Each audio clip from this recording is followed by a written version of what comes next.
আসসালামু আলাইকুম, সবার কি অবস্থা? আমি আমার জীবনের সবচেয়ে ব্যস্ততম সময় পার করছি। মধ্যখানে মনে হয়েছিল যে আর ভিডিও টিডিও বানানো মতো সময় আমার নাই, কিন্তু কিছু জিনিস আমার লাস্ট 2 দিন ধরে ঘটে যাওয়া জিনিসপত্র আমার, সরি লাস্ট 2 দিন না, কিছুদিন যাবত ধরে ঘটে যাওয়া কিছু ঘটনা আমার খুব বাজেভাবেই মনে করাচ্ছিল যে আমার কিছু বলা উচিত। আমি জানি আমার ভিডিও অডিয়েন্স খুব সীমিত, বাট আমার কাছে মনে হয় যে একজন দুইজনও যদি আমি সচেতন করতে পারি, দ্যাটস এনাফ। ওকে, আচ্ছা, আজকের টপিক হলো বিশ্ব রাজনীতি।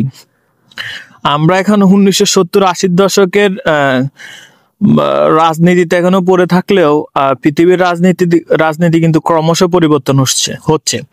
আমাদের পার্শ্ববর্তী দেশ মায়ানমারে গৃহযুদ্ধ অনেক আগে থেকে চলমান। আমার কাছে মনে হয় গৃহযুদ্ধ প্রায় নিষ্পত্তির পথে, কারণ একটা সময় মনে হয়েছিল যে চীন অনেকটা নিরপেক্ষ ভূমিকায় থাকবে, কিন্তু এখন মনে হচ্ছে না। তারা দৃঢ়চলন নীতি হলেও তারা আসলে সামরিক সরকারকে টিকিয়ে রাখার জন্য যা যা করার সবই করতেছে। এরপরে আরেকটা পার্শ্ববর্তী রাষ্ট্র ভারত, যাদের জিও পলিটিক্স অনেকটাই পাকিস্তানের সাথে সংঘাত করেই আগায়। হ্যাঁ, যেমন অনেক ঘটনার উদাহরণ দেওয়া যায়। এখন পাকিস্তান সৌদি আরবের সাথে সামরিক চুক্তি করার পরে তাদের অপশন কিন্তু, মানে পাকিস্তানের সাথে আরেকটা সংঘাতে জড়াই যাওয়া, এটা অনেকটা ইম্পসিবল হয়ে দাঁড়ায়।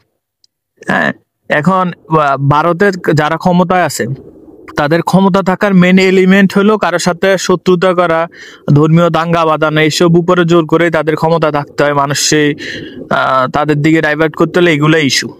এখন পাকিস্তানের এত স্ট্রং সামরিক চুক্তির ফলে তাদের একটা ইস্যু মাঠে মরা, কিন্তু আমার কাছে মনে হয় না তারা চাইবে যে এই জিনিসগুলা দীর্ঘমেয়াদে চলুক।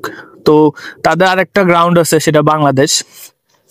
আজকে দিল্লিতে একটা বোমা বিস্ফোরণ হয়। প্রথম দিকে যদিও জানা যায় যে এটা হলো যে গাড়ির সিএনজি বিস্ফোরণ। পরবর্তীতে তারাদের মিডিয়া যেভাবে উপস্থাপন করতেছে যে বাংলাদেশে বসে প্ল্যান হচ্ছে, এই সেই সবকিছু। আমার কাছে মনে হয় যে ভারত যে কোনো সময় বাংলাদেশ আক্রমণ করতে পারে, সেটা আজ হোক কাল হোক, বাংলাদেশে ভারত আক্রমণ করবেই। এটা আমার কাছে মনে হয় সার্জিক্যাল স্ট্রাইক টাইপ এরকম কিছু একটা। এটা আমার আর কি ক্যালকুলেশন। এটা তারা করবে তাদের অভ্যন্তরীণ রাজনীতি এবং বহির্বিশ্বের যে প্রভাবশালী একটা ভাব, সেটা টিকে রাখার লাগে। হ্যাঁ, এখন এই জিনিসটা করতে গেলে ওরা কিন্তু বাংলাদেশের সাথে দীর্ঘমেয়াদী যুদ্ধে জড়াবে না, কারণ এটা অ্যাফোর্ড করার মতো অর্থনীতি তাদের নাই।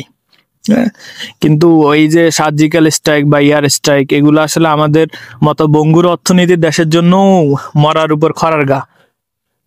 হ্যাঁ, তো এগুলোর জন্য যা যা করার দরকার ইউনূস সরকার কিন্তু করতেছে না। বাংলাদেশে 71 সালের পরে খন্দকার মোস্তাক আর বিচারপতি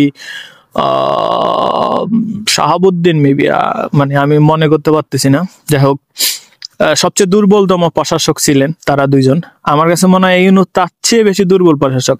বাংলাদেশ এ যাবৎকালে এর চেয়ে বেশি অযোগ্য প্রশাসক আর পায় নাই। এর চেয়ে অযোগ্য প্রশাসক আর কখনো বাংলাদেশ পায় নাই। হ্যাঁ, তো আমাদের দেশের জনগণকে এটা নিয়ে ভাবতে হবে যে জনগণের চেয়ে বেশি ভাবা উচিত যারা হলো যে টপ লেভেলে আছে, দেশের প্রতিরক্ষা যাদের হাতে, তারা এটা নিয়ে ভাবা উচিত অতি শীঘ্রই যে তারা কি কি করলে আমাদের আসলে এই যে থ্রেডটা এখন আছে ওই থ্রেডটা থাকবে না। আর আওয়ামী লীগের যে ট্রেড, আমার কাছে এখন এটা আর কোনো ট্রেডই মনে হয় না, কারণ আপনি যদি খুবই স্মার্ট হন অনেক কিছু ধরতে পারবেন। আল্লাহ হাফেজ আপাতত।